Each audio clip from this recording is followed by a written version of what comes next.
आइए आज हम देखते हैं chapter number 3 class 10th pair of linear equation in two variables. Introduction part देखते हैं। Pair of linear equation in two variable, pair का मतलब हमारे पास दो इक्वेशंस रहेगी। लीनियर का मीनिंग हमारे पास दो इक्वेशन रहेगी, a1x plus b1y plus c1 is equal to 0। ये स्टैंडर्ड फॉर्म है।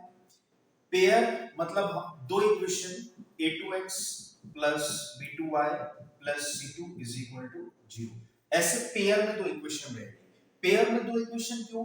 क्योंकि हमारे पास यदि एक इक्वेशन है और एक ही वेरिएबल है x plus 3 is equal to 1, तो उसकी वैल्यू निकालना आसान है। x इज इक्वल टू मान लो 5 है, x is equal to 5 minus 3, so यहां से x की वैल्यू निकालना आसान है 2। लेकिन जब हमारे पास दो वेरिएबल्स होते हैं, मानो हमारे पास दो वेरिएबल्स हैं, दो वेरिएबल्स वाली इक्वेशन हमारे पास अगर आ जाए x plus 2y is equal to 4, ऐसी इक्वेशन अगर हमारे पास आ जाए तो उसमें वेरिएबल्स की वैल्यू निकालना आसान नहीं होगा। कैसे हम वैल्यू निकालेंगे? इसलिए हमारे पास यहाँ पर पेयर रहेगा, मतलब दो इक्वेशन का एक सेट रहेगा जिसमें हमारे पास दो इक्वेशंस रहेंगे। अब मेथड्स लगा के, चाहे अलजेब्रिकली मेथड्स चाहे ज्योमेट्रिकली मेथड्स लगाकर हम x और y की वैल्यू निकालेंगे। क्योंकि जिस भी इक्वेशन में दो वेरिएबल्स हैं उसमें डायरेक्टली किसी भी वेरिएबल की वैल्यू फाइंड आउट करना आसान नहीं है। क्लियर है? यदि एक वेरिएबल होता तो हम वैल्यू निकाल सकते थे। क्लियर? इसलिए हमारे पास क्या रहेगा? Pair of linear equation. क्या रहेगा? पेयर। लीनियर क्यों बोला? क्योंकि वेरिएबल की पावर कितनी है? 1। वेरिएबल की पावर कितनी है? 1। और किसी भी इक्वेशन में यदि वेरिएबल की पावर 1 हो तो ग्राफिकल रिप्रेजेंटेशन स्ट्रेट लाइन आता है, इसलिए क्या बोला? लीनियर। तो पेयर समझ में आया? पेयर क्यों? क्योंकि हमारे पास दो इक्वेशन रहेगी, दो इक्वेशंस रहेगी।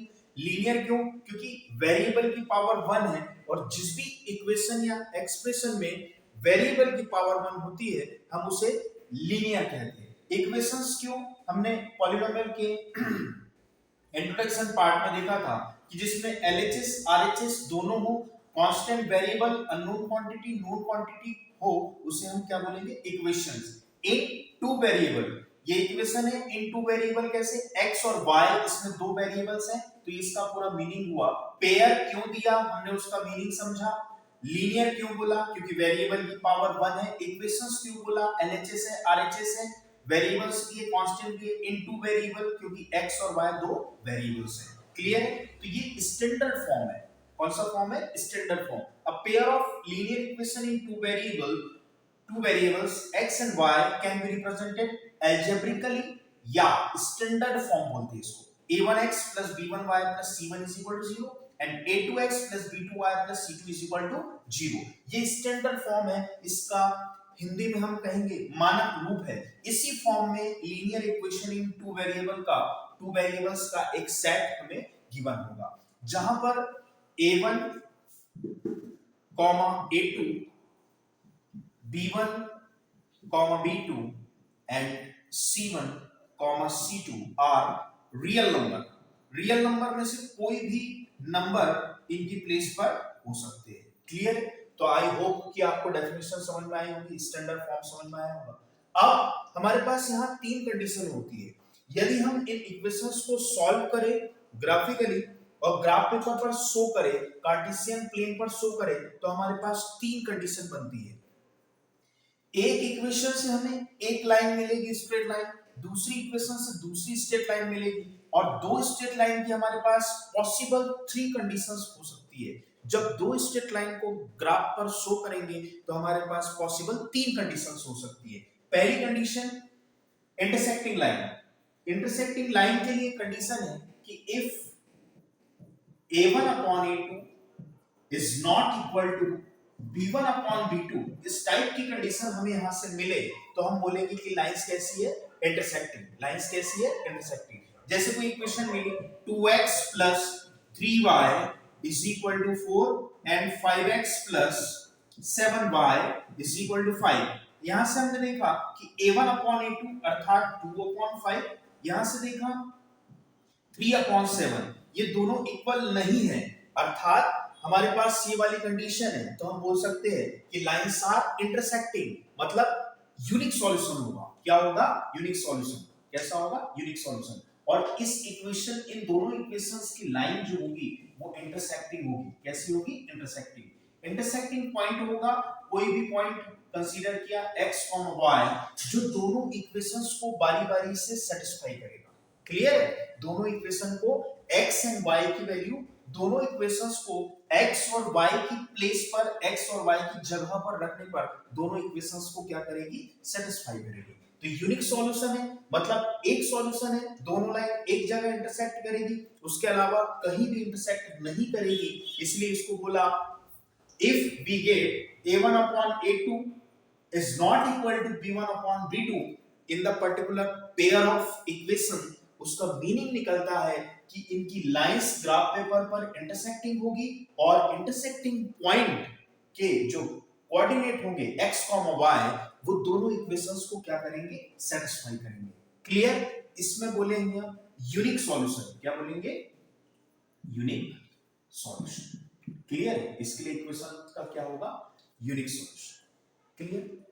इक्वेशन के लिए क्या होगा? Unique solution.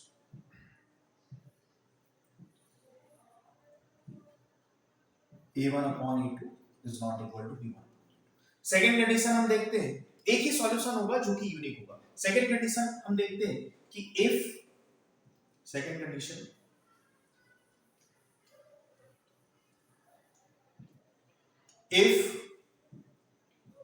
if a1 upon a2 is equal to b1 upon b2 but is not equal to c1 upon c2, यदि हमें इस प्रकार का कोई रिलेशन मिलता है, इक्वेशंस को ऑब्जर्व करने पर यदि हमें इस प्रकार का कोई रिलेशन मिलता है, इसका मीनिंग क्या है कि पैरेलल लाइन होगी। लाइंस कैसी होगी? ग्राफ पेपर पर शो करने पर पैरेलल लाइन। कैसी लाइंस होगी? Parallel line. और जब पैरेलल लाइन है तो दोनों के कोई भी कॉमन पॉइंट नहीं होंगे। इन दोनों लाइंस के बीच में ये फर्स्ट इक्वेशन की लाइन होगी, इसे हम कंसीडर L1 करेंगे, इसे हम कंसीडर L2 करेंगे। क्लियर है? L1 एंड L2, ठीक है? L1 एंड L2, ठीक है? ये फर्स्ट इक्वेशन की लाइन और ये सेकंड इक्वेशन की लाइन, दोनों के बीच में एक भी कॉमन पॉइंट नहीं है। दोनों के बीच में एक भी कॉमन पॉइंट नहीं है, तो इक्वेशंस के बीच नो सॉल्यूशन होगा। कौन सी कंडीशन होगी? नो सॉल्यूशन की। कौन सी कंडीशन होगी? नो सॉल्यूशन, क्योंकि कॉमन पॉइंट नहीं है। कोई भी सॉल्यूशन इन इक्वेशंस को कॉमनली सेटिस्फाई नहीं करेगा। जब हमें ये मिले a1 upon a2 is not equal to b1 upon b2, sorry, a1 upon a2 is equal to b1 upon b2 is not equal to c1 upon c2। याद रखने का तरीका, यहां first a1 upon a2 is not equal to b1 upon b2 है। यहां पर ये जो is not equal to का है वो थोड़ा सा खिसक गया। यहां क्या आ गया? a1 upon a2 is equal to b1 upon b2 is not equal to c1 upon c2। is not equal to थोड़ा सा आगे खिसक। क्लियर है? नो सॉल्यूशन की कंडीशन होगी क्योंकि दोनों के बीच में एक भी कॉमन पॉइंट नहीं है। तो इस कंडीशन में इक्वेशंस को सॉल्व नहीं करना है, क्योंकि जब एक भी सॉल्यूशंस नहीं है तो हम उन्हें फाइंड आउट नहीं कर सकते। क्लियर है? अगली कंडीशन हम देखेंगे, अगली कंडीशन देखेंगे कि इफ अच्छा, इसका एग्जांपल देखते हैं। ऐसी कंडीशन जैसे हमारे पास एक एग्जांपल है 2x + 3y is equal to 4 and 2x plus 3y plus 2x plus 3y plus 4 is equal to 0 and 4x plus 6y plus 9 is equal to 0। यहां से हमने देखा कि 2/4 is equal to हमने किया 3/6 is equal to किया 4/9। a1 upon a2 is equal to b1 upon b2 is equal to c1 upon c2। तो यहां से हमें मिलता है 1/2, यहां से हमें मिलता है 1/2 again, but here 4/9 is not equal to, तो क्या मिलता है? a1 upon a2 is equal to b1 upon b2 तो है but is not equal to c1 upon c2। मतलब इस प्रकार की जितनी भी इक्वेशंस होगी उसके पास a1 upon a2 is not is equal to b1 upon b2 is not equal to c1 upon c2 means parallel line, no solution. Clear है? देखने का तरीका यही से समझ में आ जाता है। 2 1 2 2 2 4 3 1 3 3 2 6 but 4 upon 9 is not equal to c1 upon c2 equal नहीं है। तो हम एक नजर में देखकर बता सकते हैं कि यूनिक सॉल्यूशन है या नो सॉल्यूशन। क्लियर? चलते हैं थर्ड पॉइंट पर। थर्ड पॉइंट पर चलते हैं जिसमें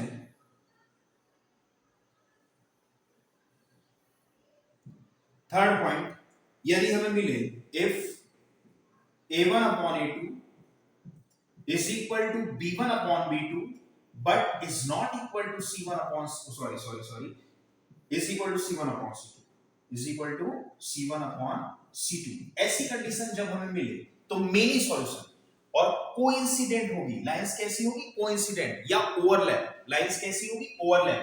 मतलब एक लाइन जो होगी L1 वही लाइन आपकी होगी L2, एक दूसरे पर ओवरलैप, एक दूसरे पर ओवरलैप, कोइंसिडेंट या ओवरलैप, कोइंसिडेंट या ओवरलैप।